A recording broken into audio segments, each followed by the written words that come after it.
One of the suspects arrested over the murder of businesswoman Monica Kimani has been set free by the courts. Brian Kassaine was released by the courts after the investigators failed to tie him to the murder directly after 10 days of investigations. Kassaine will be expected to report to the police once every week for the next 2 months as the police complete their probe into the matter. NTV's Brenda Wanga reports. Brian Kassaine could not hide his relief as he made that walk to freedom early Thursday morning.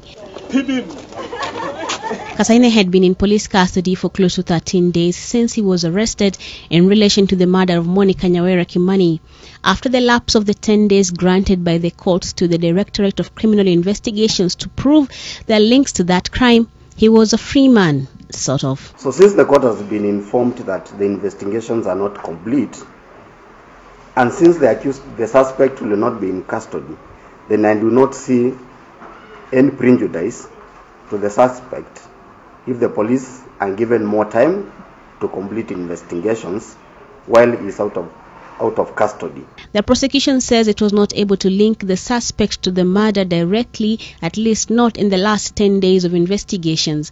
They, however, say they are still carrying on with investigations into his other crime of allegedly bearing a firearm illegally. The reality is that certificate is valid. He has been doing a lot of renewal every year, and he has been in possession of that gun from 2012. You see, up to now, which is well known within the knowledge of the police.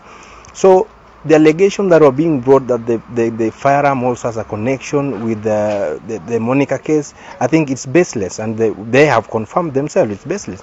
So we expect the same to be returned to my client. Kassaine's release comes amid speculation that he has now been turned into a state witness in the murder case against the prime suspects Joseph Irungu and his co-accused and fiancée Jackie Maribe.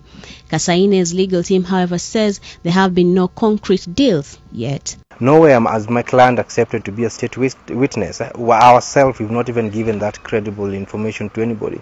You cannot compel a person to become a state witness, more so when he's going to testify against the people he knows, like his neighbors, you see. So it's something we have not agreed upon.